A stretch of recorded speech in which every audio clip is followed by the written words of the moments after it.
Assalamualaikum warahmatullahi wabarakatuh. Alhamdulillahi rabbil alamin. Wassalatu wassalamu ala asyrafil anbiya wal mursalin wa ala alihi wa sahbihi ajma'in. Amma ba'du. Yang kami muliakan segenap masyayikh, segenap sesepuh takmir Masjid Stonogedong,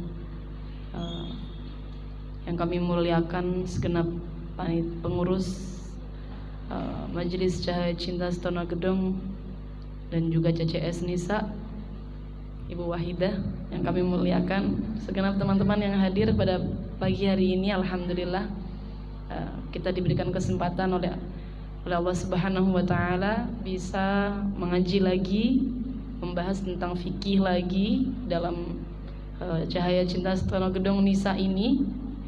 Sudah pertemuan kita tentang fikihnya ini yang ketiga ya Mbak, kalau nggak salah ya, 4 atau 3 kita ya, 3 ya, ini yang ketiga. Pertama kita bahas tentang istinja, wudu, lalu yang kedua mandi, dan yang ketiga ini kita mulai masuk babakan haid ya. Alhamdulillah kita semua diberikan kesempatan dan juga kesehatan oleh Allah Subhanahu wa Ta'ala. Mari kita syukuri dengan ucapan alhamdulillahirabbil alamin. Shalawat serta salam mari kita haturkan kepada Nabi Muhammad sallallahu alaihi wasallam, karena berkat beliaulah kita hidup di zaman yang penuh nikmat, di mana perempuan dimuliakan dengan ilmu, perempuan dimuliakan oleh Islam. Teman-teman sekalian, kita melanjutkan pembahasan fikih. Ini mungkin sebagian ada yang sebelumnya ikut, sebagian ada yang sebelumnya sudah ikut ya. Seperti itu. Jadi nanti kita kan kali ini sudah mulai masuk bab haid. Bab haid itu kan rumit ya. Kalau kita bahas, kita paksakan dengan waktu kita yang cuma 1,5 jam ini, nanti justru tidak akan maksimal pembahasannya. Jadi untuk bab haid sendiri kita akan bagi haid sendiri. Nanti untuk istihadahnya di hari ini kita bahas secara singkat saja dulu. Lalu nanti nifas baru kemudian istihadah, atau istihadah baru kemudian nifas, begitu ya. Jadi kita bagi 3 pertemuan untuk fikihnya bab perdarahan ini, supaya panjenengan sekalian yang ikut mengaji juga tidak kebanyakan materi, karena kalau kebanyakan materi saya rasa tidak masuk nanti malah justru. Iya. Insyaallah yang akan kita bahas sekarang hanya haid dulu. Nanti bila ada istihadah ya kita singgung sedikit-sedikit lah, karena namanya haid dan istihadah kan sering bersambung begitu, sering ada kaitannya ya. Bismillahirrahmanirrahim. Ini yang di depan kelihatan ya, apa namanya?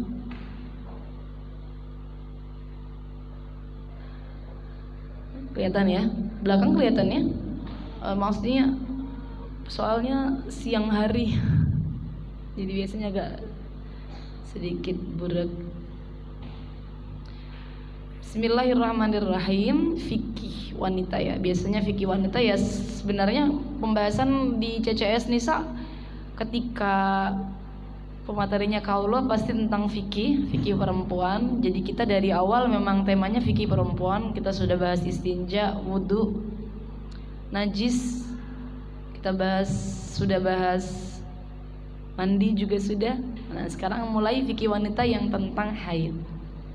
Haid adalah darah yang keluar dari farji seorang wanita yang sudah mencapai minimal usia haid, bukan disebabkan melahirkan dan juga bukan karena penyakit pada kemaluan atau luka. Mengapa di sini saya tekankan bukan karena penyakit pada kemaluan? Karena biasanya nanti banyak sekali muncul pertanyaan seperti ini. Saya sering dapat pertanyaan demikian soalnya. Bagaimana nih hukumnya kalau semisal perempuan itu divonis dokter, semisal divonis dokter dia mengalami sakit kemudian mengakibatkan pendarahan. Ini kan sering ya. Saya sebenarnya juga pernah mengalami, teman-teman. Saya mengalami ketika waktu itu sebenarnya sakitnya demam berdarah sih, bukan sakit yang dari rahim, bukan. Nah itu lalu divonis dokter, ini nanti kamu saya pendarahan waktu itu, pendarahan, dan ini kata dokter itu efek dari demam berdarahnya. Nah kalau semisal ada vonis dokter bahwa sakit ini menyebabkan dia keluar darah, maka nanti kita akan biasanya bingung, ini darahnya darah apa, begitu. Nah, kalau dalam mazhab Syafi'i teman-teman sekalian, bahwa semisal darah itu memang keluar dari rahim ya, betul-betul keluar dari rahim, maka dalam mazhab Syafi'i ketika sesuai dengan syarat haid, hukumnya tetap haid. Itu kalau dalam mazhab Syafi'i. Kita belum bahas mazhab yang lain ya. Jadi kalau memang darahnya betul-betul keluarnya dari rahim, maka semisal walaupun toh karena efek penyakit tetap dihukumi haid, seperti itu. Sehingga teman-teman tidak perlu bingung ketika nanti dibenturkan dengan vonis dokter seperti saya tadi, seperti itu. Nanti ketika semua cenderungnya kita mengarah ke vonis dokter, kita akan kerepotan. Kita akan kerepotan ketika ada dua dokter yang tidak sama vonisnya, betul ya? Jadi kadang-kadang seperti ini. Saya pernah, kalau dalam dunia medis itu kan normalnya pendarahan atau siklus terjadi pada 28 hari sekali, seperti itu. Ya sama sebenarnya kan dengan di dalam fikih juga sama, 1 bulan 1 kali. Kalau tidak salah seperti itu dalam dunia medis, 28 hari sekali. Saya pernah kebetulan bertanya kepada dokter SPOG tentunya nggih, dokter apa namanya? Dokter spesialis kandungan. Saya itu mengalami pendarahan haid. Saya haid 7 hari. Barangkali mungkin ada yang sama dengan saya. Saya 7 hari. Lalu setelah itu berhenti. Di hari ke-10 keluar lagi sedikit. Ada yang pernah mengalami sama seperti ini? Dari serit begitu aja. Ini kan kalau kita paskan dengan hukum dalam fikih haidnya, itu yang keluar di hari ke-10 walaupun cuma serit, hukumnya tetap haid. Betul, haid lanjutan dari haid sebelumnya. Satu dokter mengatakan, oh itu bukan haid ibu, itu bukan menstruasi. Menstruasinya ibu sudah selesai di tanggal 7.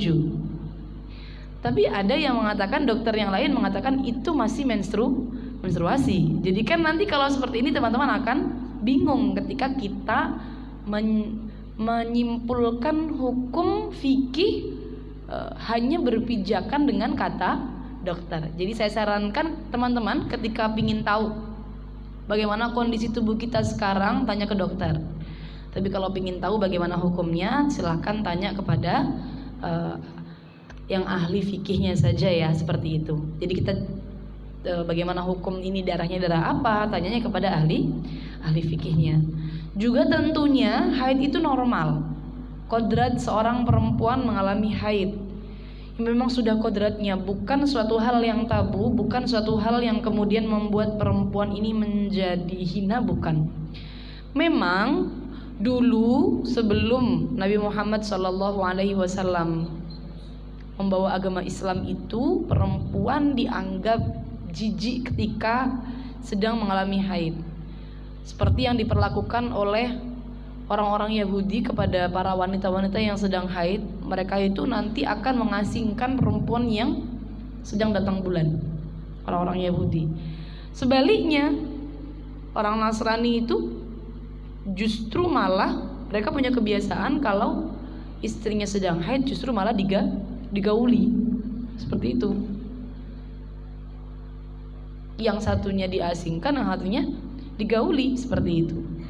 Lantas pada akhirnya sahabat bingung, karena di zaman jahiliyah masih kesisa itu, masih tersisa perlakuan-perlakuan orang-orang Yahudi dan Nasrani masih tersisa ketika pada zaman jahiliyah, sehingga sahabat itu bingung memperlakukan istrinya bagaimana. ketika dalam keadaan haid.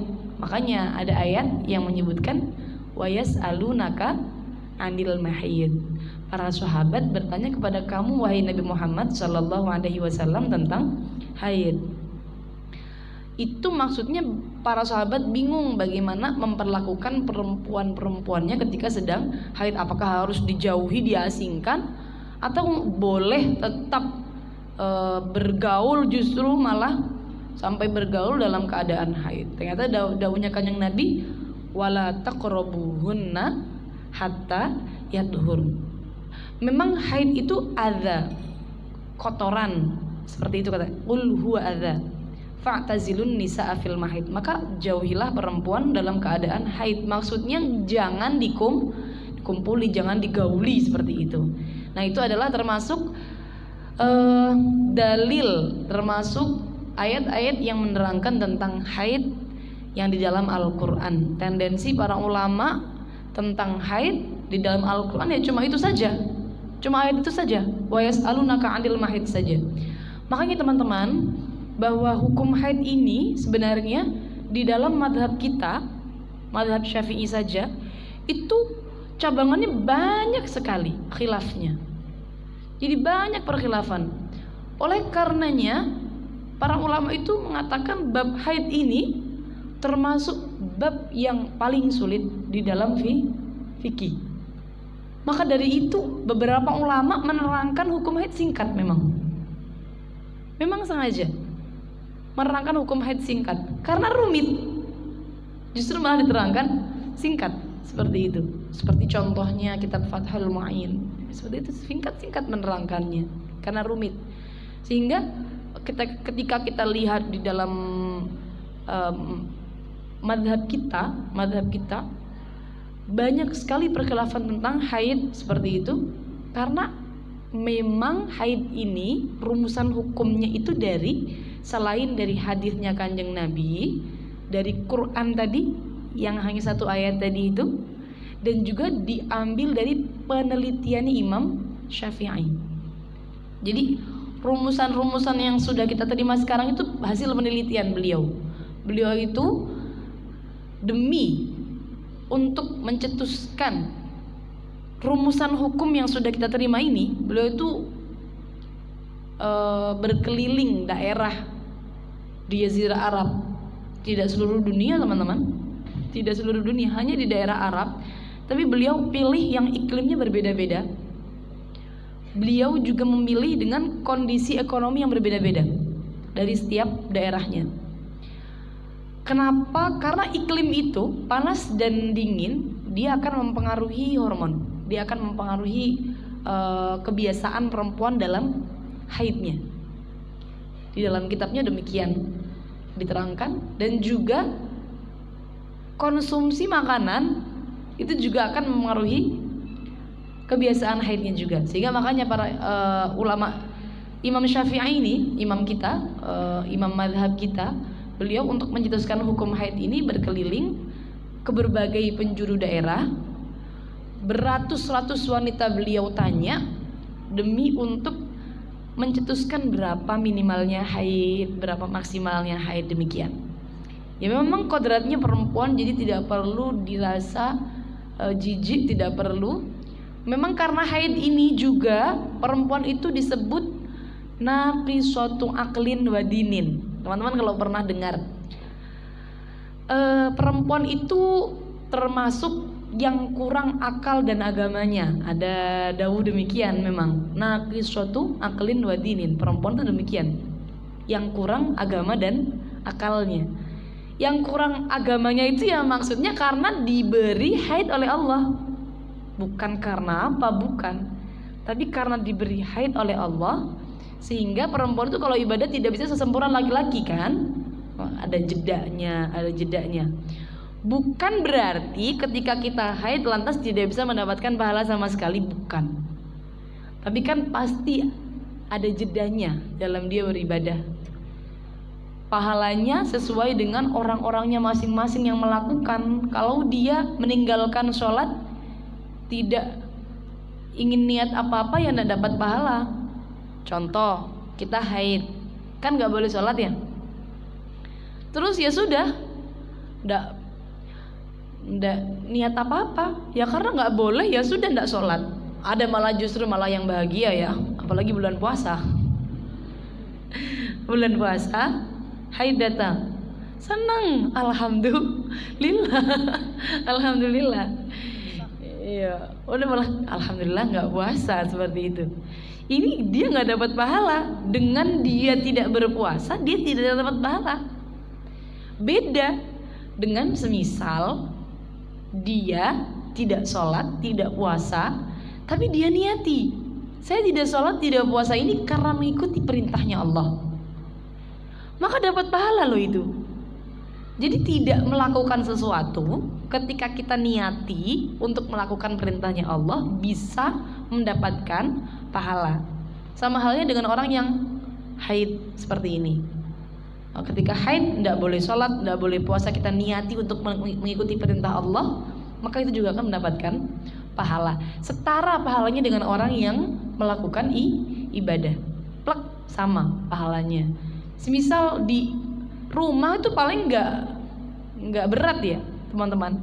Tapi kalau teman-teman sedang di Makkah misal, di Madinah misal, kebetulan oleh Allah ditakdir dapat haid di sana, beratnya minta ampun ya. Nabung mahal-mahal buat umroh, sampai sana ternyata diparingi haid. Mau nerjang kayak gimana? Masa mau nerjang masuk ke Masjidil Haram, Masjid Nabawi dalam keadaan haid, justru malah dosa kan? Seperti itu. Jadi ketika dia menerima haidnya dengan ikhlas, dan dia tidak sholat, tidak mengikuti, tidak melakukan hal-hal yang diharamkan, tapi niatnya betul karena untuk mengikuti perintah Allah, dapat pahala sama persis dengan orang yang sholat di Masjid Nabawi, di Masjidil Haram, sama persis pahalanya. Cuma kayak gini kan sulit sulit untuk diterapkan begitu loh maksud saya. Jadi ya tetap ikhtiar untuk bagaimana darahnya supaya berhenti, tapi jangan lupa niatnya tadi. Wah, sampai sana ini pembahasannya masih awal. Kita lanjutkan. Syarat-syarat haid ada 4. Ini syarat utama ya, harus 4-4-nya terpenuhi untuk dikatakan darahnya bisa dihukumi haid. Yang pertama, darahnya keluar dari farji seorang perempuan yang sudah mencapai usia minimal haid. Usia minimal haid itu adalah 9 tahun hijriah. 9 tahun hijriah kurang sedikit. Ya bolehlah nanti kalau tidak tahu tanggalan hijriahnya, itu tanggalan Masehi dimasukin ke Google tanggal sekian berapa hijriah begitu. Jadi nanti dihitung sendiri menggunakannya tanggalan hijriah. Kalau semisal tanggalan Masehi, insya Allah pasti sudah masuk minimal usia haid. Tapi jarang sekali teman-teman yang haid di usia 9 tahun ya. Bukan berarti 9 tahun kurang, bukan berarti kemudian tidak ada ya. Sekarang teman-teman SD itu haid kira-kira kelas 4 ya. Banyak yang sudah haid kelas 4, 5, 6 itu banyak. Jadi kelas 3 ada ya. Oh Masya Allah, kelas 3 sudah ada yang haid. Kelas 3 itu berarti usia 7, 8, 9 ya 9. Kalau 9 tahunnya sudah 9 tahun Masehi, berarti jelas sudah masuk usia minimal haid. Kalau yang 9 tahun apalagi gitu loh ya, karena kan minimal usia haid 9 tahun hijriah, apalagi 9 tahun Masehi, jelas sudah masuk usia minimal haid. Ini yang syarat yang pertama. Yang kemudian syarat yang kedua adalah darah keluar minimal 1 hari 1 malam. Bila keluar secara terus menerus atau keluar sejumlah 24 jam, bila keluarnya terputus-putus asal tidak melebihi 15 hari. Ini sudah maklum saya kira. Lalu keseluruhan darah tidak boleh melebihi 15 hari, dan darah keluar setelah masa suci 15 hari.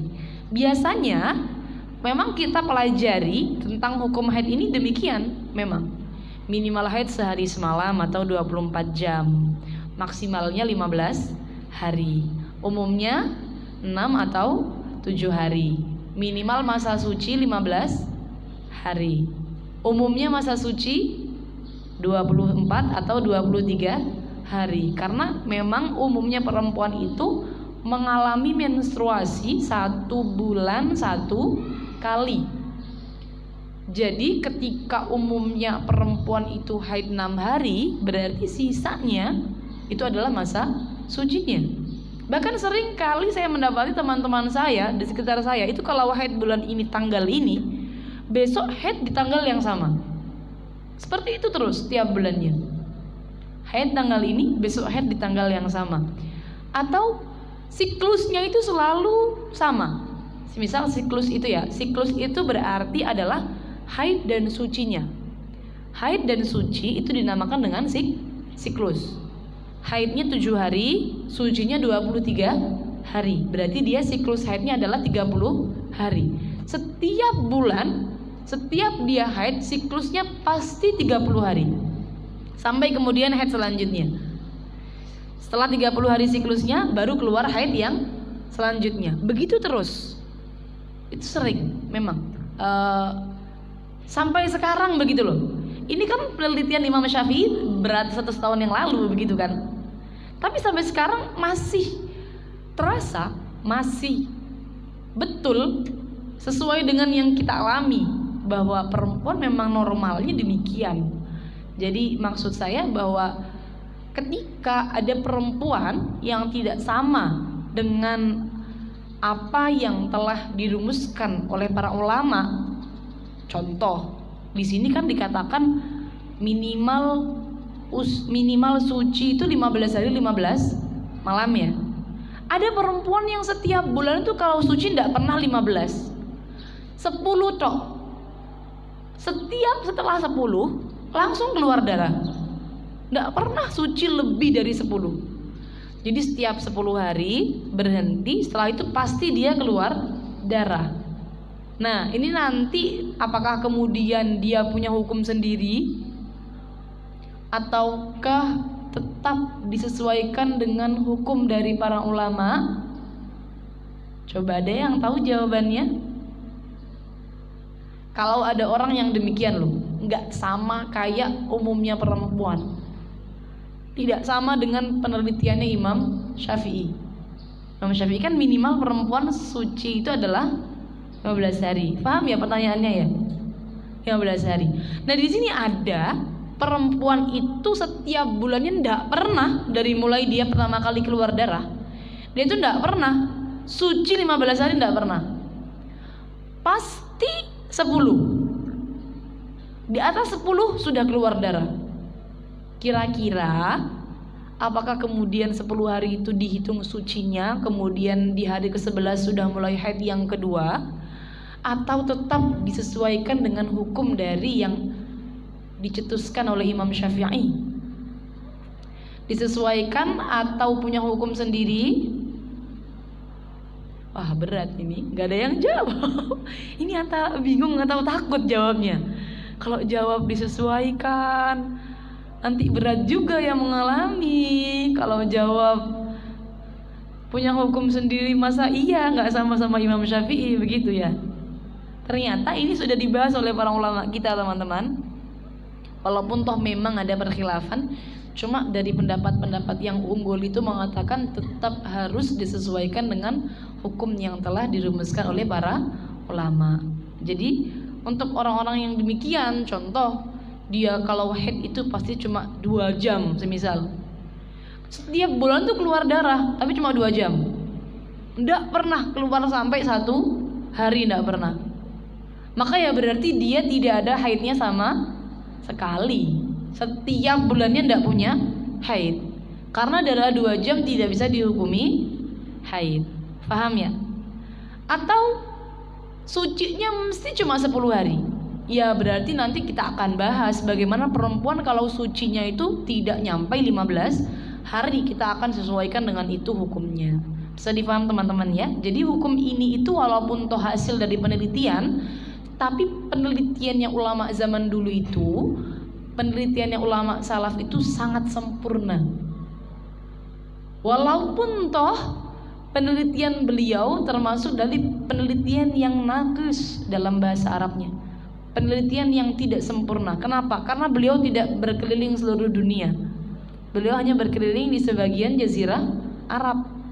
Tapi termasuk penelitian yang sempurna seperti itu. Hasilnya itu loh ya, hasilnya seperti itu. Kita lanjutkan. Tadi kita bahas bahwa minimal perempuan suci itu 15. Namun kalau maksimalnya tidak ada. Misal dia setahun haid sekali juga tidak apa-apa. Selama dia tidak keluar darah ya tetap dihukumi suci. Lalu tidak ada batas maksimal juga usia perempuan mengalami haid. Selama dia masih hidup, darah yang keluar ini sesuai dengan syarat haid, maka nanti darahnya akan dihukumi haid. Demikian. Walaupun toh dia sudah masuk usia menopause, atau walaupun dia sudah jeda tidak keluar darah lama. Ada orang itu, setahu saya itu kalau orang itu mau menopause biasanya haidnya mulai tidak teratur, mulai jarang begitu ya. Kemudian sampai tidak haid sama sekali begitu. Nah, walaupun toh semisal dia sudah tidak haid selama bertahun-tahun dari sejak usia, umumnya menopause itu kan 62 tahun. Nah, ini dia sudah tidak haid sampai 8 tahun. Di usia 70 tahun keluar darah dan sesuai dengan syarat haid, maka darahnya tetap dihukumi haid ya, seperti itu teman-teman sekalian. Dan juga selama dia tidak keluar darah, maka hukumnya dia adalah suci. Selama dia tidak keluar darah, maka hukumnya dia adalah suci. Meskipun dia tidak keluar darah ini karena pengaruh obat. Ini menjawab beberapa pertanyaan yang sering masuk ke DM saya, biasanya kalau saya mengadakan pengajian tentang haid juga banyak sekali yang tanya, kalau semisal sucinya itu karena obat, apakah kemudian dia tetap dihukumi suci atau kemudian dia berlaku haid? Karena kan sucinya diusahakan begitu loh. Sucinya itu nggak alami begitu. Ada ya ibu-ibu bulan Ramadan nggak pingin punya qadha. Ini kalau masih mbak-mbak banyakan ini ya masih pada belum menikah ya kebanyakan ya. Belum berproblem KB berarti. Udah sudah kena problem KB biasanya kan. Ada ibu-ibu Ramadan dia pingin puasa full. Akhirnya minum pil KB itu. Pil KB itu ada yang besar, ada yang kecil biasanya. Yang besar itu untuk biar keluar darah, yang kecil itu biar gak keluar darah. Kalau setahu saya, ibu saya juga minum soalnya. Ini yang sering dilakukan oleh umi saya sendiri soalnya. Jadi Ramadan pingin dak bolong, akhirnya yang besar dak diminum, minum yang kecil sampai akhir. Nanti pas habis sholat id minum yang besar. Jadi lebaran kedua sudah haid. Jadi 1 bulan full tidak bolong ya, tidak haid sama sekali. Apakah kemudian ini puasanya sah atau bagaimana? Sah. Selama dia tidak keluar darah, walaupun toh tidak keluar darahnya ini karena efek konsumsi dari obat, baik obat penghenti darah, obat KB, atau biasanya kalau dipakai jamaah umroh dan jamaah haji itu namanya primolut yang sering kita dengar, tetap dihukumi suci selama memang tidak keluar darah ya. Ini tidak keluar darah namanya suci. Nah, hukum mengkonsumsinya ini yang perlu kita bahas. Kalau memang mengkonsumsinya ini tidak ada efek sampingnya, maka tentunya hukum mengkonsumsinya tidak sampai haram, diperbolehkan karena tidak ada efek samping. Tapi kalau mengkonsumsi ini ada efek sampingnya, maka bisa jadi haram karena efek sampingnya tadi. Nah, ketika kita benturkan pada realitanya, mengkonsumsi penunda haid, pil penunda haid ini sebenarnya kalau dikonsumsi sesekali itu tidak begitu ada efek sampingnya pada tubuh. Yang berbahaya itu kalau dikonsumsi secara rutin. itu berbahaya. Contoh yang mengkonsumsi secara rutin adalah pemilik KBIH atau pemilik travel. Dia kan sering umroh, sering setiap tahun haji. Ini untuk bagaimana dia tidak haid selalu, tidak haid ketika di Masjidil Haram, Masjid Nabawi di Makkah Madinah, dia selalu konsumsi itu. Nah ini bahaya. Ini yang tidak boleh nanti ketika dikonsumsi secara rutin. Kalau sesekali saja tidak masalah, tidak ada efek samping yang sampai berbahaya pada tubuh begitu. Karena mengkonsumsi ini nanti dampaknya ada sampai menyebabkan kanker teman-teman sekalian. Bahkan ini betul-betul dialami oleh teman kaulo. Beliau menceritakan ya, ibu beliau sakit kanker ya karena efek itu, efek mengkonsumsi pil penunda haid secara rutin. Karena beliau termasuk pemilik travel, pembimbing jamaah umroh begitu. Jadi sering umroh, sering haji begitu. Ini jangan sampai dikonsumsi secara rutin. Ini kalau masalah suci ya. Kita lanjutkan. Ada warna-warna darah. Di sini kalau yang sebelah sana tidak kelihatan ya. Jadi warna darah itu ada 5. Ada hitam, merah, coklat, kuning, dan keruh. Kenapa saya katakan warna darah ada 5? Kenapa harus diterangkan? Karena masih ada banyak teman-teman perempuan itu yang memahami kita itu bisa keluar darah putih dan hukumnya haid selama baunya masih bau haid. Itu masih banyak yang memahami seperti itu. Tidak ada warna darah putih ya, adanya hanya hitam, merah, coklat, kuning, keruh. Itu kalau gambarnya saya boleh besarkan sedikit ya. Hitam, tidak terlalu jelas ya. Ya enggak apa-apa lah ya. Ini saya ambil dari Daily Haid, IG Daily Haid. Boleh panjenengan lihat sendiri di IG-nya nanti ya. Dari IG Daily Haid. Hitam itu ada yang bagian kentalnya, ada yang bagian cairnya. Makanya tadi warnanya agak pinggirnya agak coklat tua. Itu sebenarnya hitam warnanya ya. Merah, lalu coklat, kuning, dan keruh. Teman-teman sekalian, keruh itu bukan coklat muda. Maksudnya begini, kita kan melihat warna itu setiap orang pendapatnya beda-beda. Ada satu bilang, oh ini keruh. Ada yang satu bilang, oh ini coklat, begitu ya. Jadi untuk teman-teman biar punya pandangan, keruh itu di antara kuning dan putih. Biar punya biar punya batasan begitu loh. Keruh itu warna terlemah, supaya tidak menganggap warna coklat yang di atasnya kuning itu dianggap keruh begitu. Ada teman-teman warna coklat itu seperti ini. Ini ada orang bilang keruh loh. Ini kelihatan nggak ya? Sama sekali tidak jelas ya. Oh iya, bagaimana terus ya? Kayak buruk gitu doang ya.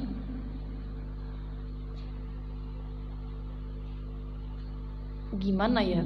Di sini ada contoh warnanya nggak ya? Inilah. Ini butek ini ya.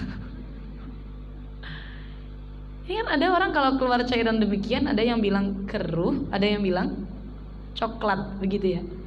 Supaya punya batasan bahwa keruh itu adalah antara kuning dan putih. Tahu kita kalau saya nggak lagi pakai kerudung coklat ya. Jadi ada coklat, di mana coklat itu di atasnya kuning, maka jangan sampai dikatakan keruh begitu. Supaya teman-teman punya batasan begitu loh ya. Maksud saya, karena saya pernah menjumpai, kebetulan adik saya sendiri ya, akhirnya kan saya tahu darahnya begitu. Saya tanya darahnya warna apa, atau ada juga saudara saya, ini warna apa? Tanya. Ini kalau menurut saya warnanya coklat, tapi menurut dia keruh begitu ya. Jadi untuk teman-teman biar punya batasan, warna yang paling kuat hitam, merah, coklat, kuning, baru keruh. Jadi keruh warna paling lemah. bisa dikira-kirakan sendiri. Kira-kira ini warna coklatnya lebih kuat dari kuning atau di bawahnya kuning, begitu. Supaya nanti tidak salah kaprah. Yang mestinya masih dihukumi haid, kita hukumi keruh, begitu. Jadi demikian teman-teman, darah kuning dan keruh itu khilaf. Kita kan keputihan sehari-hari warnanya keruh ya. Sering kali warnanya keruh keluarnya, kotor begitu loh, kan sering. Kuning juga sering. Oleh karenanya darah kuning dan keruh ini khilaf hukumnya. Yang kuat mengatakan ini masih dihukumi haid. Yang sebaliknya, qaul muqabilnya mengatakan ini bukan haid. Yang sering saya pakai begini, yang sering saya pakai menyatukan dua pendapat tadi. Ketika kuning dan keruh keluar sebelum menstruasi, sebelum haid, maka bukan haid. Karena kan orang itu keputihan deras-derasnya memang sebelum dan setelah mens. Memang seperti itu, memang normalnya. Dia akan keputihan semakin deras keluarnya sebelum dan setelah menstruasi. Keluar kuning dan keruh sebelum menstruasi bukan haid. Berarti tetap keputihan seperti biasa, belum mulai haid. Mulai haidnya kapan? Ya berarti kalau sudah mulai keluar merah, hitam sama coklat, itu baru mulai haid. Kalau masih keluar kuning keruh belum. Ketika keluar setelah haid nyambung,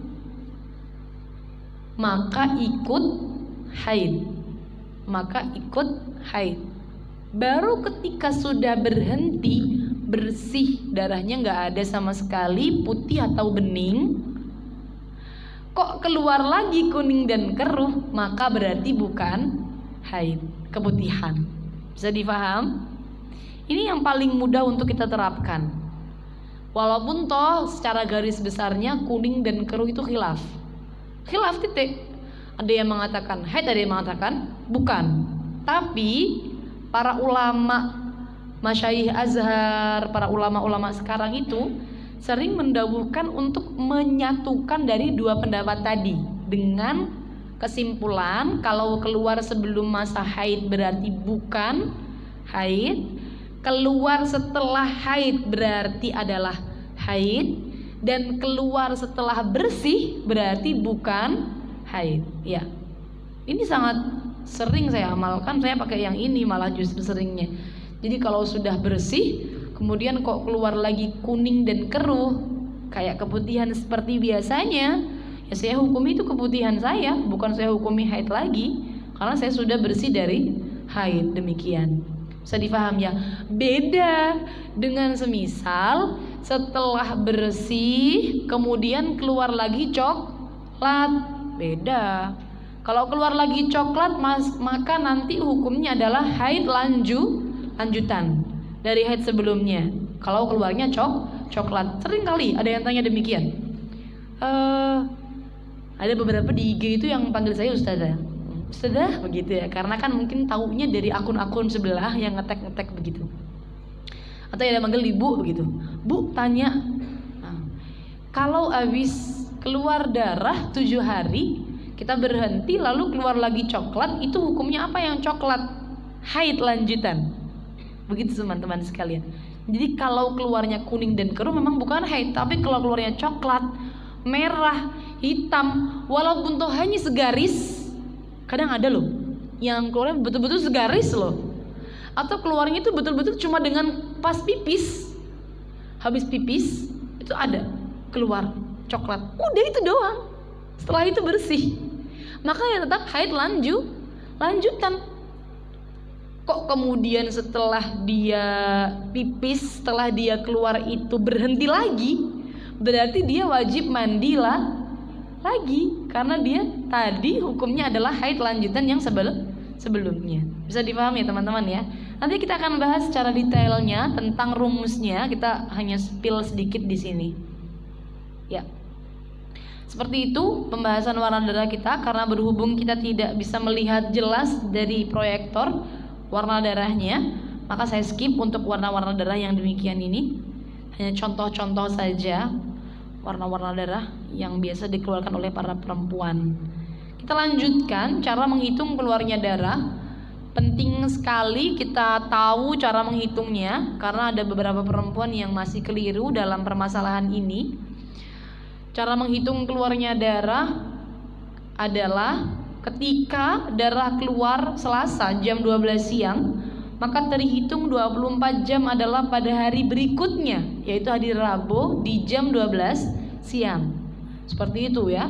Jadi kadang-kadang tuh ada teman-teman yang demikian, keluar darah dari tanggal 1 sampai tanggal 7. Ditanya, berapa hari nak kamu keluar? 7 bu. Keluar dari tanggal 1 sampai tanggal 7. Berapa hari kamu keluar darah? 7. Salah atau benar? Salah atau benar? Yang mantep dong.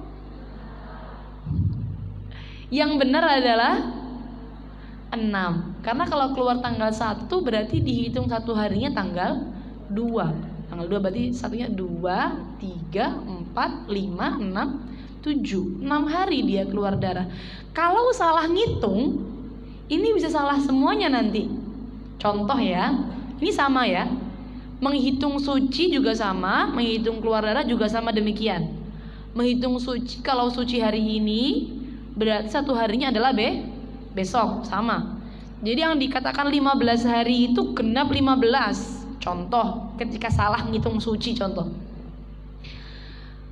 Ketika kita ngitung suci, hari ini kita hitung 1.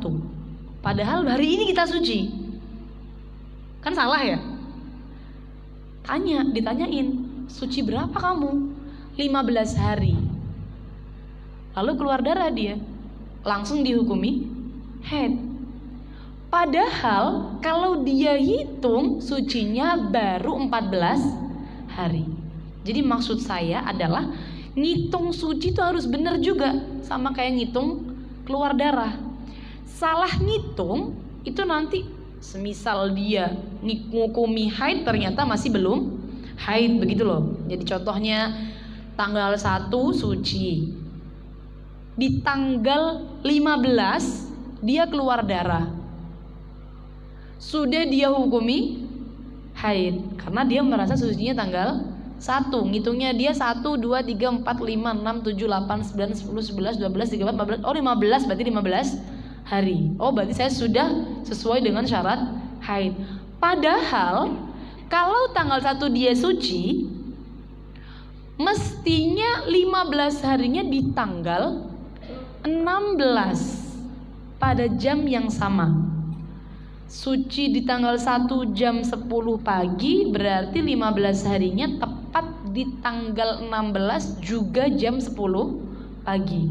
Semisal keluar darah di tanggal 15, maka berarti belum dihukumi haid karena sucinya baru 14 hari. Bisa difaham teman-teman sekalian?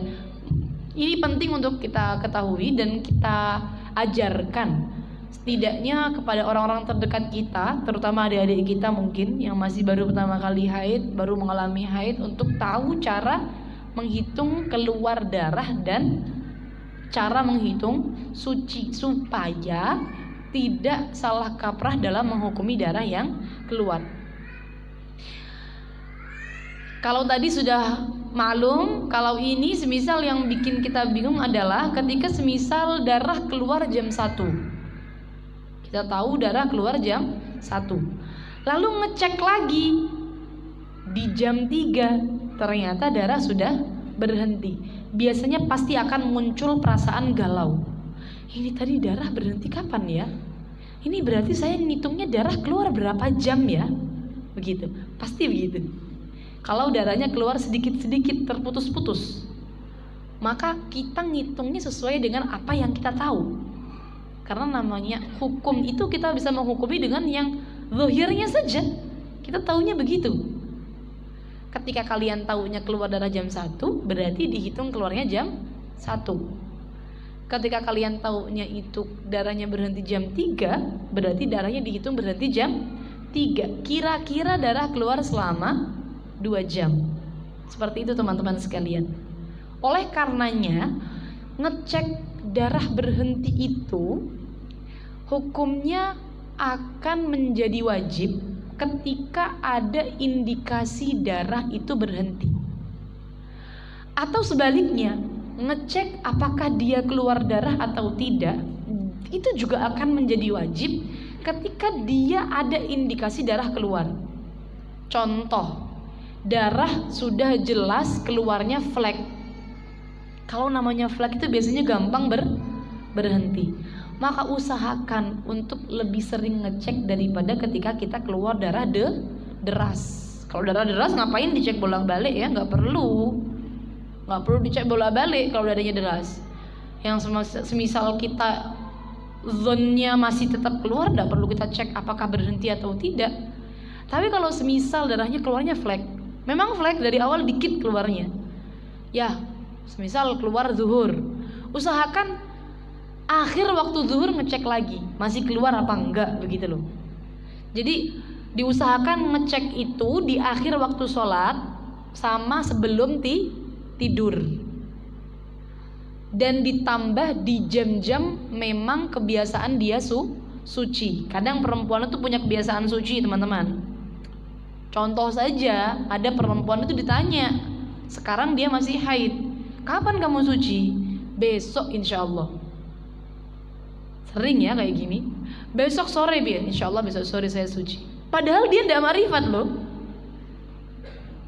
Dia kan gak ngerti darah itu kapan berhentinya, gak ngerti dia. Tapi dia bisa jawab dengan yakin, besok sore insya Allah saya suci. Karena dia punya kebiasaan suci, punya kebiasaan haid. Sehingga besok sorenya perempuan tadi tuh jadi wajib ngecek. Bisa dipaham ya? Jadi kadang-kadang kan kita bingung, kalau keluar darahnya terputus-putus bingung. Saya tuh wajib ngeceknya kapan aja, begitu loh. Kalau darahnya deras, maka semisal zonnya darahnya tetap keluar, ya tidak perlu ngecek berulang kali. Yang ngeceknya ditambah durasinya itu adalah ditambah waktunya lebih sering, itu adalah ketika memang darahnya menjelang suci atau memang keluar darahnya flek. Kalau flek itu kan biasanya rawan berhenti. Jadi semisal ngecek itu di setiap akhir waktu sholat dan sebelum dia tidur. Bisa difaham teman-teman sekalian ya? Untuk permasalahan ngecek darah berhenti atau keluar seperti itu. Nah, karena kita kira-kira pakainya ya, kita kan kira-kira pakainya, nggak mungkin kan kita namanya nggak ma'rifat kita kapan keluarnya darah. Maka semisal sudah di jumlah lalu kita ragu darahnya sudah 24 jam atau belum, ada dua pendapat. Menurut Imam Ibnu Hajar hukumnya bukan haid, namun sebaliknya Imam Romli menghukumi haid. Jadi boleh ikut yang mana saja. Kasus ini contoh, semisal darahnya keluar putus-putus kayak tadi itu loh, keluar flek, lalu dicek 3 jam kemudian berhenti, besoknya begitu terus, lalu sampai dia jumlah ada 24 dari jumlahnya dia, tapi dia ragu ini benar-benar 24 atau sebenarnya tidak nyampe 24 begitu. Dia ragu ini 24 pas atau enggak. Maka kalau seperti ini dia boleh ikut tadi dua-duanya. Boleh mau ikut yang Imam Ibnu Hajar, berarti kalau semisal dia ikut Imam Ibnu Hajar, semua darah yang keluar hukumnya adalah istihadoh. Istihadoh itu berarti dia dihukumi suci. Kalau dia dihukumi istihadoh, dia dihukumi suci, berarti kalau semisal dia tidak sholat ketika keluarnya darah, sholatnya wajib untuk diqadha. Itu adalah konsekuensi hukumnya. Tapi kalau semisal dia ikut Imam Romli yang mengatakan haid, maka ya berarti semuanya hukumnya adalah haid dari awal hingga akhir. Bisa dipaham teman-teman sekalian ya? Itu ketika kita ragu apakah darah yang keluar sudah 24 jam atau belum. Dan juga yang sering kita alami biasanya kita tidur dalam keadaan haid. Sudah ngecek, memang darah masih keluar pas tidur. Sudah dicek. Subuh bangun, mau aktivitas ke kamar mandi, sebelum ke kamar mandi lihat celana dalam kok bersih, softtek kok bersih nih. Akhirnya dia ngecek. Jadi bukan berarti softtek bersih menandakan suci ya, bukan. Tetapi mengecek darah berhenti itu harus dengan menggunakan kapas, boleh tisu, boleh kain putih, boleh. Pokoknya yang warnanya putih agar bisa menampakkan jelas warna darahnya apa. Dicolekkan ke kemaluan bagian dalam ya, agak sedikit ditekan berarti. Kalau bagian luar itu sering kita basuh saat istinja, jadi banyak kemungkinan area itu bersih. Tapi kalau bagian dalam akan nampak jelas nanti masih ada darahnya atau tidak. Ditekan sedikit ke dalam. Ketika keluarnya nanti bening, putih atau nggak ada cairannya sama sekali yang keluar, berarti namanya suci, berhenti. Ini namanya cara ngecek berhenti. Boleh tekannya itu agak lama begitu ya, jadi nekannya itu agak ditunggulah beberapa detik begitu, supaya cairan-cairan yang di dalam itu memang menempel ke kapasnya. Kalau panjenengan cut gitu doang ya, nanti jangan-jangan nggak bisa betul-betul maksimal ngeceknya begitu loh, maksud saya. Kadang ada orang yang takut-takut begitu loh. Saya rasa tidak sakit kalau memang tidak kita tinggal di dalam. Beda dengan semisal itu ada di bab istihadah, yang mau sholat nyumpel begitu kan. Itu kan banyak orang yang mengeluhkan sakit begitu kan. Itu kan ditinggal kapasnya di dalam, dibuat aktivitas, makanya sakit. Kalau cuma ngecek kayak gini saya rasa nggak sakit ya. Jadi supaya diperhatikan, ngecek itu agak ditekan sedikit ke dalam. Kalau di bagian luar kemungkinan banyak bersih, padahal kalau ditekan sedikit ke dalam ada banyak kemungkinan juga masih ada darah yang tersisa.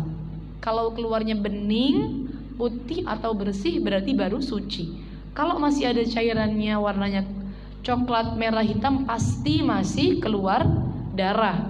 Tapi kalau ada cairan kuning dan keruh, hukumnya apa teman-teman? Khilaf. Ya, khilaf. Kalau masih keluar kuning dan keruh, hukumnya khilaf. Ada sebagian mengatakan masih haid, sebagian mengatakan sudah suci ya, sembarang mau ikut yang mana begitu ya. Kalau saya tadi sudah saya sebutkan di awal, kalau masih nyambung dengan haid masih saya hukumi haid. Baru kalau misal sudah bersih keluar lagi kuning dan keruh, baru hukumnya adalah keputihan ya. Nah, ini dia bangun subuh ternyata dicek darahnya berhenti, betul-betul berhenti. Maka sejak kapan dia suci? Ini kan akan jadi galau biasanya. Saya sucinya jangan-jangan pas tengah-tengah tidur. Kalau pas tengah-tengah tidur berarti sucinya waktu Aisyah. Kalau sucinya waktu Aisyah, maka berarti dia wajib qodok sholat Aisyah, wajib qodok sholat maghrib, begitu kan? Apa suci saya waktu subuh? Kalau suci subuh berarti tidak perlu qodok Isya, tidak perlu qodok maghrib, cuma perlu sholat subuh. Nah, di sini ternyata menurut madhab Syafi'i, sucinya dihitung sesaat sebelum dia bangun. Tergantung dia bangunnya kapan. Kalau dia bangunnya subuh, lalu tahu suci, berarti sucinya saat subuh. Tapi kalau dia bangunnya sebelum subuh, ya berarti sucinya saat Isya, sesaat sebelum bangun gitu ya. Tapi kalau menurut madhab Hanafi, dihukumi sucinya sejak tidur. Ini madhab lain tapi ya. Jadi mengapa saya sampaikan madhab lain ini? Karena referensi yang ibaratnya jelas, yang bahasanya jelas itu yang ada di madhab Hanafi. Di madhab Hanafi itu ada permasalahan betul yang dibahas oleh para ulama dalam madhab Hanafi, di mana ada permasalahan perempuan dalam keadaan haid tidur, bangun-bangun dia mendapati dirinya dalam keadaan suci. Di dalam mazhab Hanafi disebutkan dalam rangka berhati-hati, sucinya adalah sejak dia tidur. Tapi kalau dalam mazhab Syafi'i beda. Memang tidak ada ibarat yang jelas, tidak ada. Tapi dalam mazhab Syafi'i itu nanti kita analogikan, kita kiaskan dengan permasalahan yang berbeda. Permasalahan keluar mani, di sana dikira-kirakan dengan masa terdekat. Orang itu nggak ngerti kapan dia keluar mani, tahu-tahu ada mani, begitu. Ada pembahasan demikian dalam mazhab Syafi'i itu, dalam kitab-kitab. Nah, di sana disebutkan kapan dia dihukumi keluar mani, dikira-kirakan pada masa terdekat. Sama halnya dengan ini. Kapan dia dihukumi suci? Kalau semisal dia tahu-tahu dalam keadaan suci, dikira-kirakan dengan masa terdekat. Masa terdekatnya adalah sebelum dia bangun, sesaat sebelum dia bangun. Itu teman-teman sekalian, ketika dia bangun-bangun mendapati dirinya dalam keadaan suci. Lalu sama halnya suci saat tidur, bangun-bangun dalam keadaan haid, maka juga dihukumi haid sejak bangun. Kita lanjutkan, ini yang sering kali juga digalaukan biasanya, yang harus dilakukan saat darah terputus-putus. Pertama, ketika kita sudah suci 15 hari, lalu keluar darah, yang harus kita lakukan pertama kali adalah menjauhi segala hal yang diharamkan. Walaupun toh darah belum 24 jam, sudah suci 15, keluar darah langsung haid, langsung kita anggap itu haid, anggap ya. Nanti urusan sudah 24 jam, akan 24 jam atau belum, atau mencapai atau tidak, kita bahas nanti.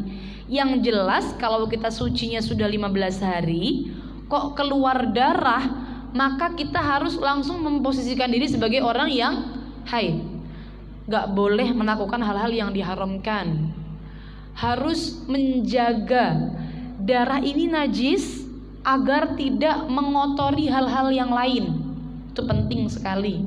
Karena kita kadang-kadang kalau perempuan haid tidak langsung pakai softtek contohnya, akhirnya tembus kemana-mana. Misal lagi di tempat di rumah lah katakanlah, tembus nggak disucikan, kemudian tempatnya dibuat sholat orang, nanti pada akhirnya orangnya sholat di tempat yang najis, kan kasihan orangnya.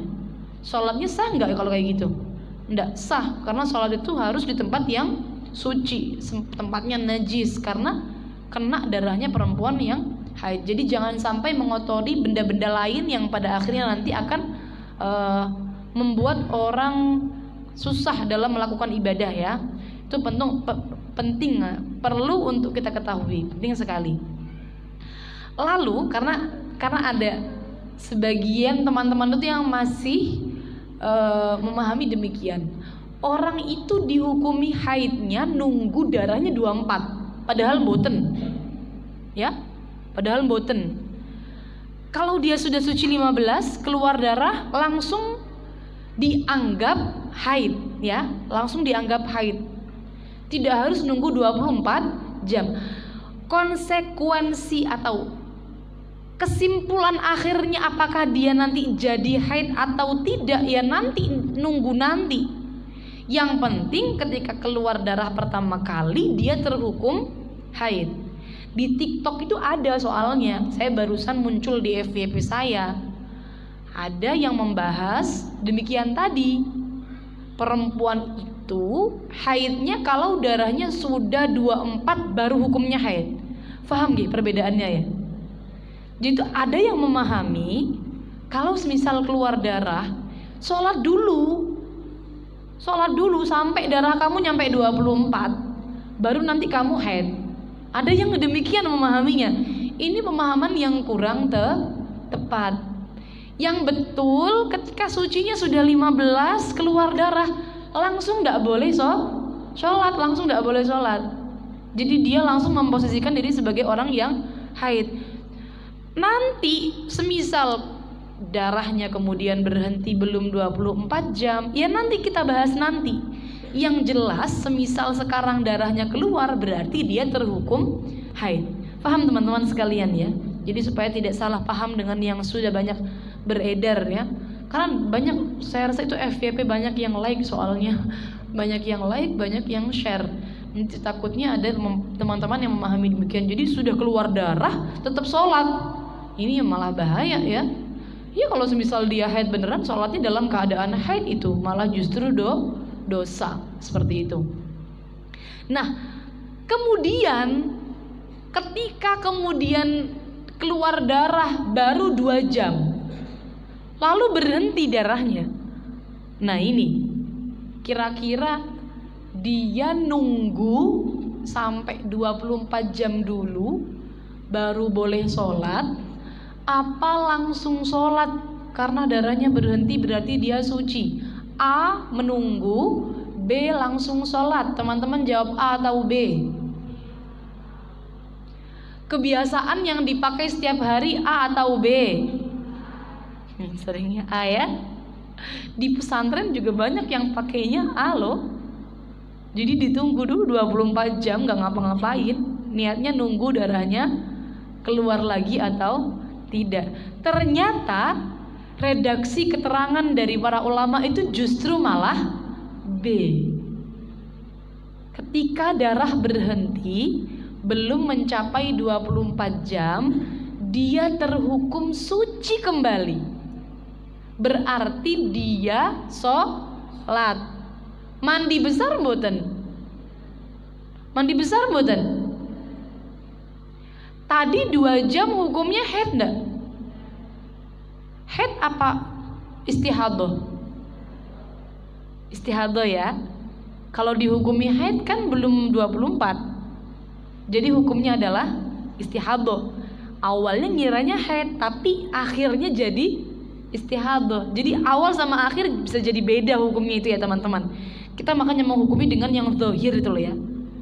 Awalnya memang menghukuminya haid, tapi karena nyatanya darah baru 2 jam sudah berhenti, hukumnya tidak jadi haid dulu, baru masih istihadah begitu ya. Jadi kira-kira wajib mandi atau tidak? Tidak. Orang istihadah itu sama seperti orang yang suci. Maka kalau darahnya berhenti dia tidak wajib mandi. Sholat wajib mboten? Wajib. Sholat wajib. Semisal zuhur berhentinya ya sholat zuhur wajib. Tidak perlu mandi. Bersihkan tadi sisa darah yang keluar, tempat darahnya suci, disucikan, wudhu langsung sholat. Kalau darahnya keluar lagi, balik lagi itu darahnya, berarti haid lagi. Berhenti lagi, total dulu, total. Sudah 24 jam belum? Kalau belum 24 jam berarti dia suci tapi tidak perlu mandi. Sholat langsung, dan wudhu saja sholat.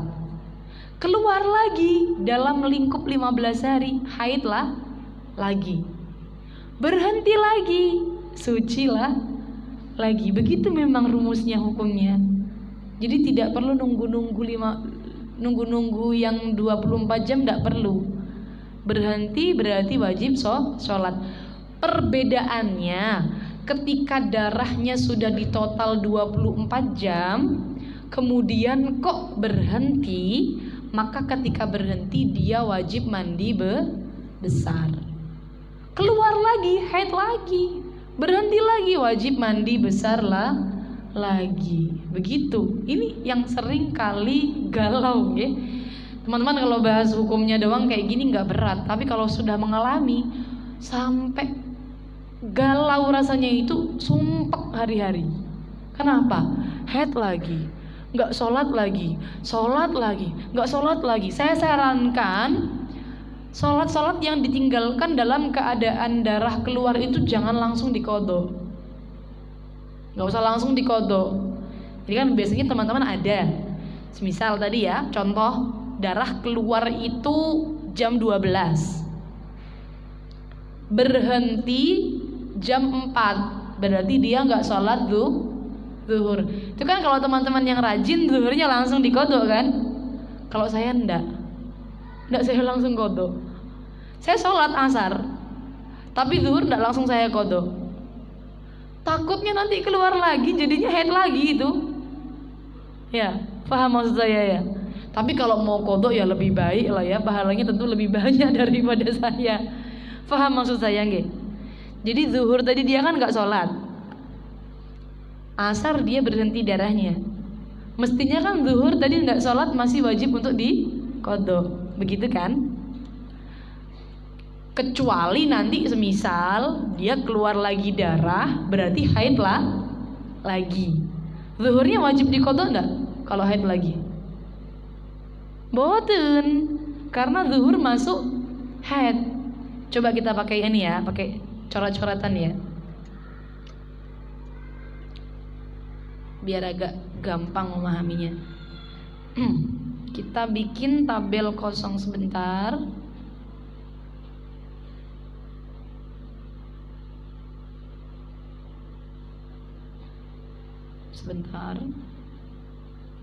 Nah, di sini kita hapus dulu ini.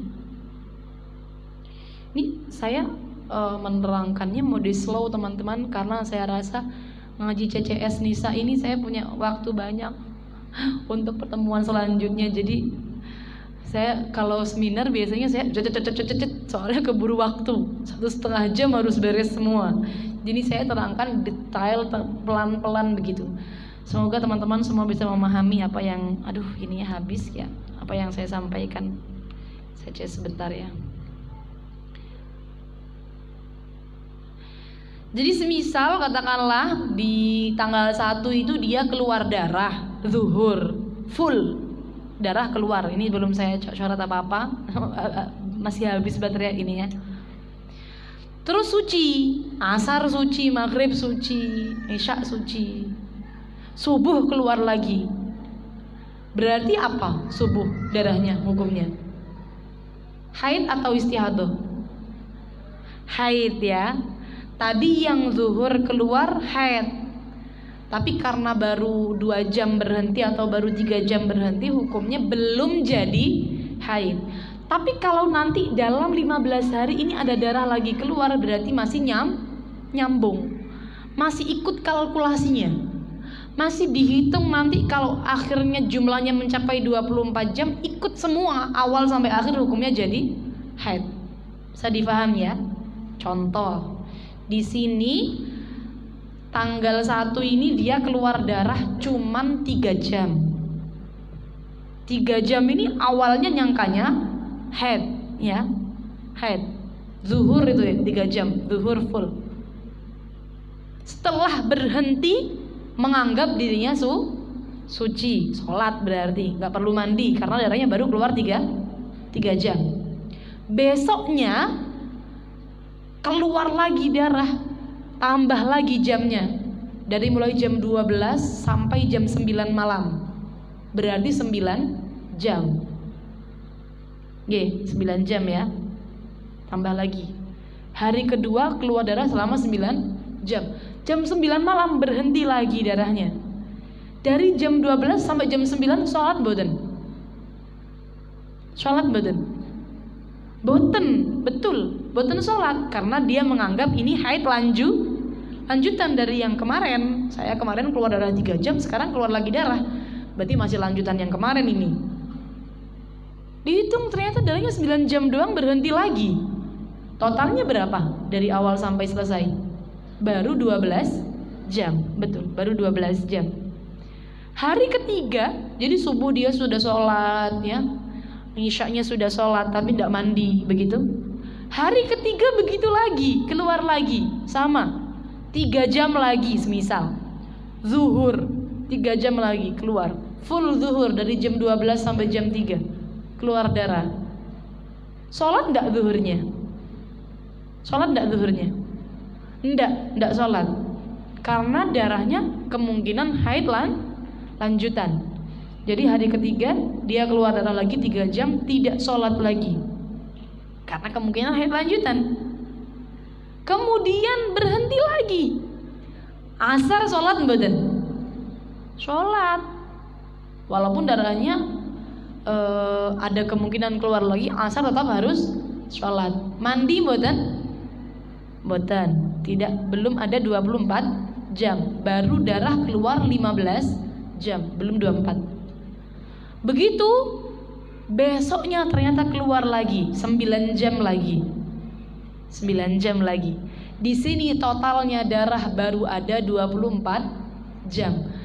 Dari mulai kapan dia dihukumi haid, teman-teman? Dari tanggal berapa? 1. Dari tanggal 1. Tanggal 1 sampai tanggal 4 mulai semuanya dihukumi haid. Semisal tanggal 4 darahnya berhenti, sudah tidak keluar lagi sampai seterusnya, berarti dia dihukumi haid mulai dari tanggal 1 sampai tanggal 4. Tadi makanya saya bilang, kalau semisal saya mengalami, biasanya ketika darahnya itu terputus-putus, sholat yang saya tinggalkan ketika darah keluar ini, ketika tanggal 1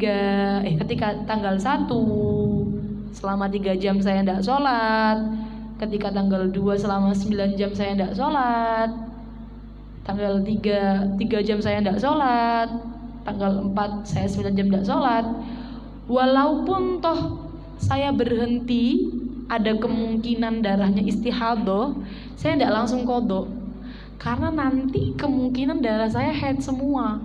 Kalau haid semua saya tidak perlu qadha. Paham? Jadi orang itu kan kalau rajin, dia darahnya keluar 3 jam zuhur, asar sudah langsung diqadha zuhurnya tadi. Saya itu tidak rajin tapi. Jadi zuhurnya tidak langsung saya qadha. Boleh ndak? Boleh. Karena dia tidak meninggalkan sholat dengan sengaja. Dia meninggalkan sholatnya karena ada uzur. Uzurnya adalah keluar darah. Faham ya teman-teman sekalian? Ya. Ini untuk permasalahan darah yang keluar terputus-putus. Jadi supaya difahami bahwa darah keluar sedikit lalu berhenti, itu jangan kemudian dianggap ayo tunggu 24 jam baru kemudian kita sholat. Gak usah seperti itu. Ketika darah berhenti berarti indikasinya adalah darah itu berhenti maka suci. Bisa difahami ya, semoga. Kita lanjut, sudah kita bahas tadi ini juga sudah kita bahas tadi. Kita lanjut. Tadi saya katakan bahwa perempuan itu semisal, saya belum spill sama sekali dengan ini ya. Contoh, saya bikin contoh terlebih dulu. Kita suci di jam 7 pagi. Jam 7 pagi itu kan jamnya orang aktivitas ya. Yang ngaji lah, yang sekolah, yang kerja, yang ke pasar, yang kemana saja, yang bersih-bersih, yang berkegiatan. Sudah selesai mandi, lalu ternyata kita mendapati mandi biasa, mandi pagi, bukan mandi besar. Habis mandi, habis beres-beres, habis sudah cantik begitulah, katakanlah, sudah siap aktivitas, dicek darahnya ternyata berhenti. Kira-kira jam 7, jam 8. Kapankah dia wajib mandi? A. Saat itu juga jam 8. B. Saat dia akan sholat zuhur. A atau B? A atau B? B, benar, jawabannya adalah B. Boleh tepuk tangannya biar gak ngantuk. Ini ngantuk ya mulai. Kalau terangkan haid ini bulat dari tadi hukumnya ini ya. Mulai ngantuk nanti. Betul, jawabannya adalah B. Jadi wajibnya mandi itu kalau kita mau sholat. Tapi penghitungan suci itu sudah mulai berjalan saat darah berhenti. Jadi 15 harinya kapan? Ngitungnya itu bukan pas mandi loh ya. Jadi contoh, kamu sucinya kapan? Sucinya jam 8. Karena dia berhentinya darah jam 8. Jadi 15 harinya, 15 hari berikutnya jam 8. Walaupun toh dia mandinya jam 2 siang. Jam 2 siang bukan berarti kemudian penghitungan sucinya di sana, bukan. Tapi dia boleh sholat setelah mandi besar jam 2 siang, begitu. Tapi penghitungan sucinya tetap jam 8. Paham ya? Penghitungan suci dimulai saat darah berhenti, tapi dia wajib mandinya saat akan melaksanakan sholat. Nah, jeda itu loh, dia tidak langsung mandi, itu ada kesunahan yang harus dia lakukan. Yang pertama adalah sunnah untuk dibersihkan, istinja, untuk cebok, sunnah. Lalu yang kedua sunnah untuk wudu. Niatnya ya niat biasa saja, nawaitul wudu'a sunnatan lillahi ta'ala juga boleh, seperti itu saja. Tunawaitul wudu'a lillahi ta'ala juga boleh, niat seperti biasa, itu sunnah. Dan makruh kalau ditinggalkan ya. Ini sama saja kalau semisal junub, mandinya ingin besok paginya, junub malam harinya, maka semisal kita mau langsung tidur kurang baik, makruh hukumnya. Jadi yang baik setelah junub, lalu istinja terlebih dulu, wudhu dulu, baru kemudian tidur, bangun-bangun kemudian mandi, tidak apa-apa. Yang penting jangan lupa untuk istinja dan wudhu, seperti itu. Kita lanjut sedikit, permasalahan tadi sudah kita sedikit spill. Ini dia, haid yang terputus-putus bila darah pertama ditambah dengan darah kedua ditambah dengan masa berhenti semuanya di dalam lingkup 15 hari, tidak melebihi 15 hari, maka dari awal sampai akhir hukumnya adalah haid.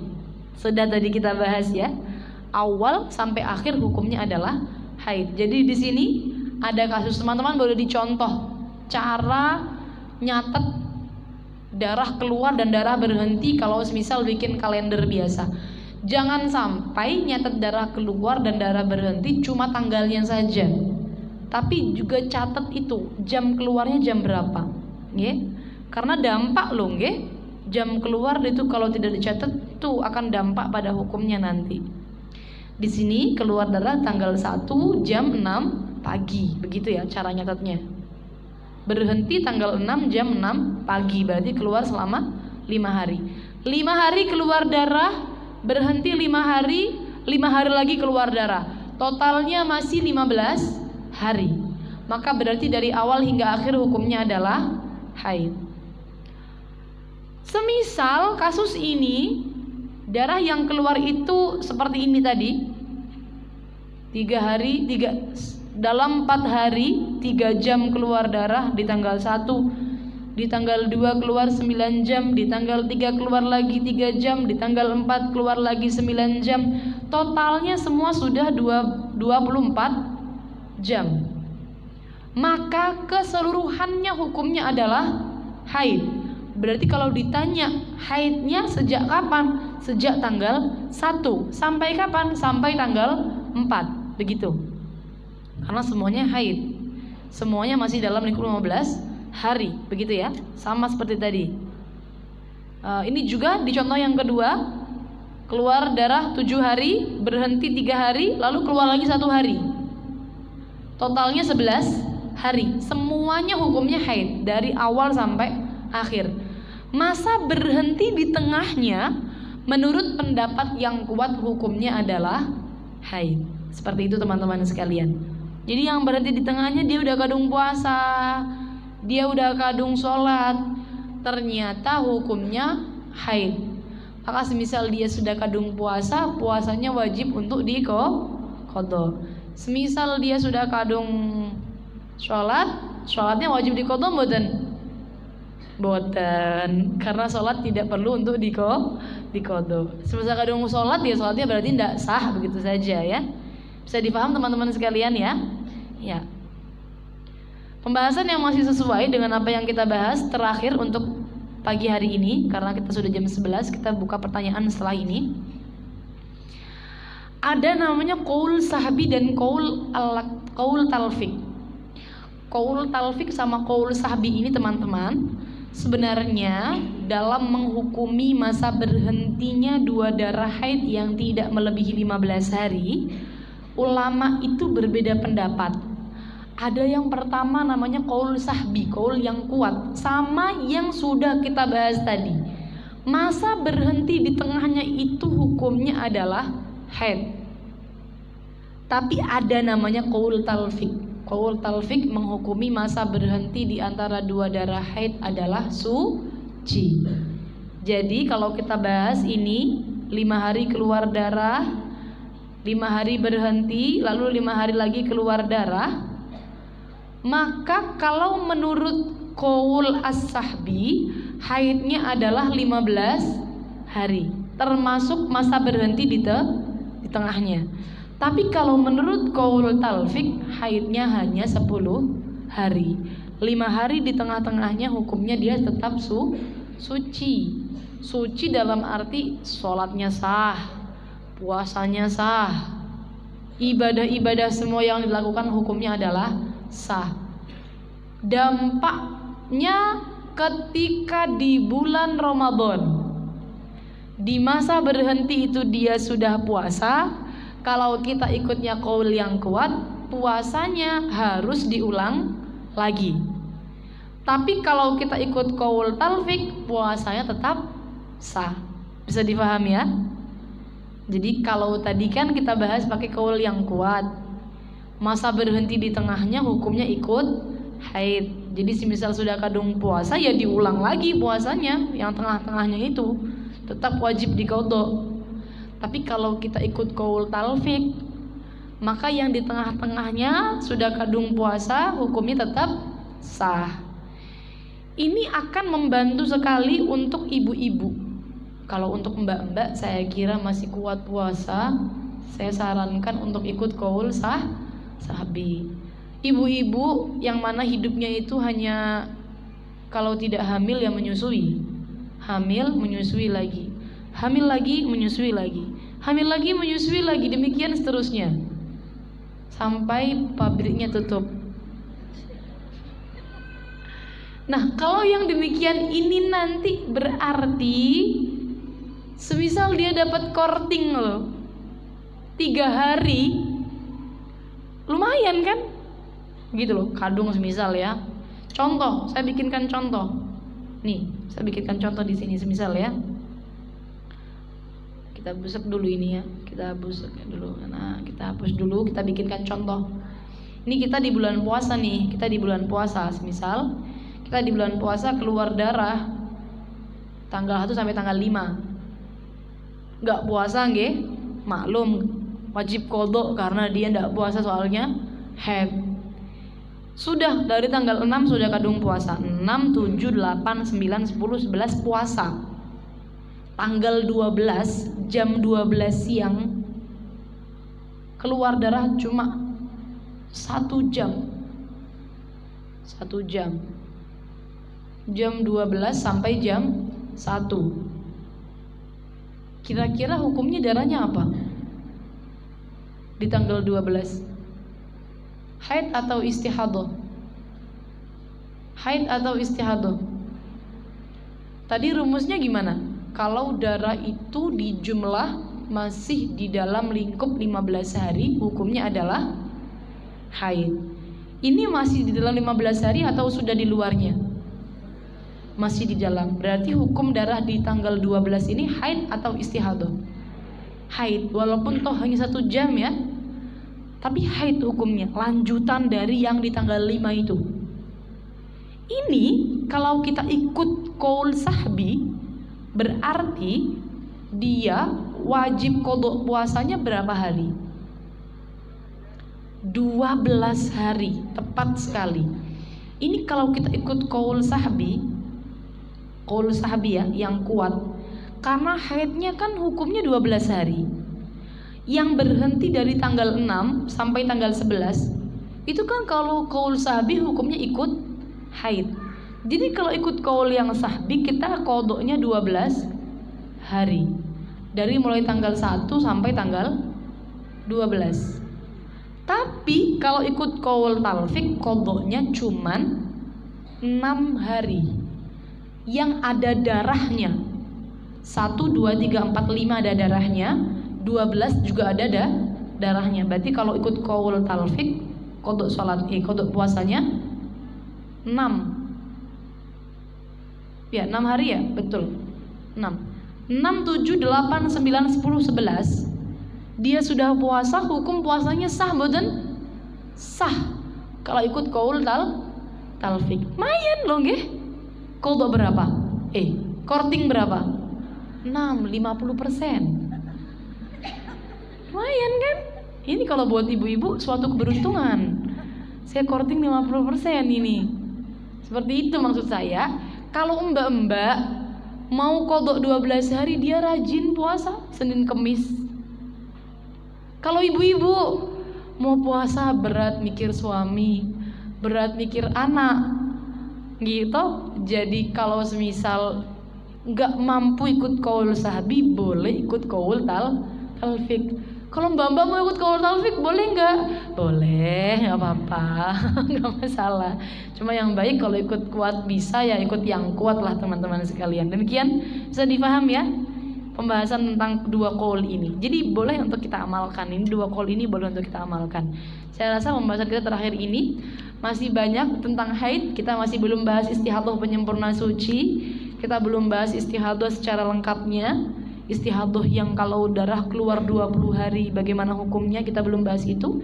Insya Allah kita akan bahas di pertemuan selanjutnya CCS Nisa Fikih Wanita dengan Kaulo. Nanti akan diumumkan lagi untuk tanggalnya oleh panitia. Saya akhiri, kurang lebihnya mohon maaf. Semoga bermanfaat. Wassalamualaikum warahmatullahi wabarakatuh. Terima kasih sampaikan. Selanjutnya pertanyaan. Enak sih, saya langsung suka yang interaktif. Jadi satu-satu. Boleh ke depan yang ingin tanya begitu. Silakan. Langsung ke depan saja. Boleh? Satu pertanyaan langsung dijawab. Jadi yang mau tanya boleh ke depan langsung semua gitu, nggak apa-apa. Yang mau tanya ke depan jajar-jajar. Saya kemarin seminar di Surabaya, yang tanya jajar-jajar begitu. Jadi dalam waktu sebentar saya bisa jawab 12 pertanyaan atau banyak maksud saya. Karena biasanya pertanyaan habis di